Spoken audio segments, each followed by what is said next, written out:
Suhu sebuah benda adalah tingkat derajat panas suatu benda. Benda yang panas mempunyai derajat panas lebih tinggi daripada benda yang dingin. Suhu benda yang diukur dengan indera perasa menghasilkan ukuran suhu kualitatif yang tidak dapat dipakai sebagai acuan. Suhu harus diukur secara kuantitatif dengan alat ukur suhu yang disebut termometer. Terdapat berbagai macam jenis termometer yang dapat digunakan untuk mengukur suhu.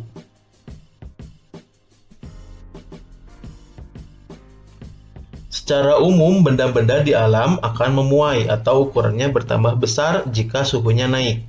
Kenyataan ini dimanfaatkan untuk membuat termometer dari zat cair. Cairan terletak pada tabung kapiler dari kaca yang memiliki bagian penyimpan atau disebut reservoir atau labu.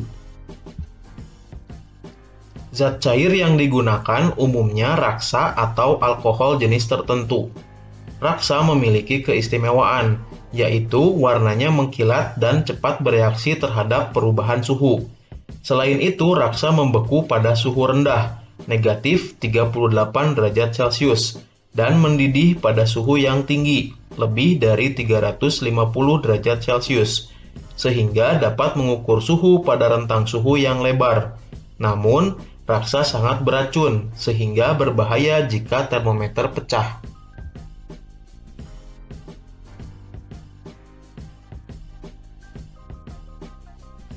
Alkohol untuk pengisi termometer biasanya diberi pewarna biru atau merah.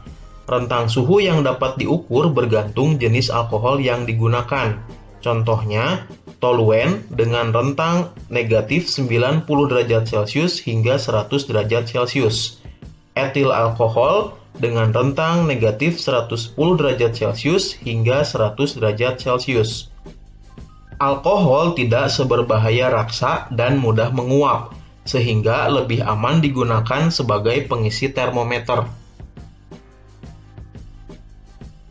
Terdapat dua jenis termometer yang menggunakan zat cair. Yang pertama, termometer laboratorium. Bentuknya panjang dengan skala dari negatif 10 derajat Celcius hingga 110 derajat Celcius menggunakan raksa atau alkohol. Yang kedua ada termometer suhu badan. Termometer ini digunakan untuk mengukur suhu badan manusia. Skala yang ditulis antara 35 derajat Celcius dan 42 derajat Celcius. Pipa di bagian bawah dekat labu dibuat sempit sehingga pengukuran lebih teliti akibat raksa tidak segera turun ke labu atau reservoir. Berikutnya ada termometer bimetal. Termometer bimetal terbuat dari dua logam yang jenisnya berbeda dan dilekatkan menjadi satu. Jika suhunya berubah, bimetal akan melekung, karena logam yang satu memuai lebih panjang dibanding yang lain. Hal ini dimanfaatkan untuk membuat termometer. Pada termometer kristal cair, terdapat kristal cair yang warnanya dapat berubah jika suhu berubah. Kristal ini dikemas dalam plastik tipis untuk mengukur suhu tubuh, suhu akuarium, dan sebagainya. Saat ini dikenal beberapa skala suhu atau satuan suhu, misalnya Celsius, Fahrenheit, Reaumur, dan Kelvin.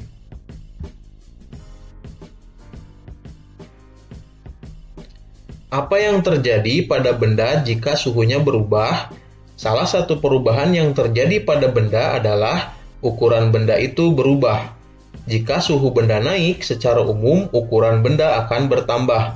Peristiwa ini disebut pemuaian.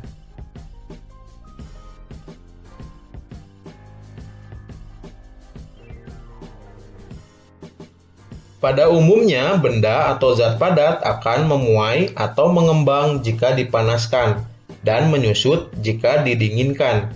Pemuaian dan penyusutan itu terjadi pada semua bagian benda, yaitu panjang, lebar, dan tebal benda tersebut. Jika benda padat dipanaskan, suhunya akan naik. Pada suhu yang tinggi, atom dan molekul penyusun logam tersebut akan bergetar lebih cepat dari biasanya, sehingga logam tersebut akan memuai ke segala arah. Para perancang bangunan, jembatan, dan jalan raya harus memperhatikan sifat pemuaian dan penyusutan bahan karena perubahan suhu. Jembatan umumnya dibuat dari besi baja yang saling disambungkan satu dengan lainnya. Untuk itu, agar sambungan besi baja tidak melengkung karena memuai akibat terik panas matahari atau menyusut di malam hari, sambungan-sambungan besi baja tidak boleh dipasang saling rapat satu dengan lainnya. Harus ada rongga yang cukup di antara sambungan-sambungan tersebut. Sebagaimana zat padat, zat cair juga memuai jika dipanaskan. Bahkan, pemuaian zat cair relatif lebih mudah atau lebih cepat teramati dibandingkan dengan pemuaian zat padat. Gas juga memuai jika dipanaskan. Sifat pemuaian gas harus diperhatikan dalam kehidupan sehari-hari. Misalnya ketika memompa ban sepeda, jangan terlalu keras, seharusnya sesuai ukuran.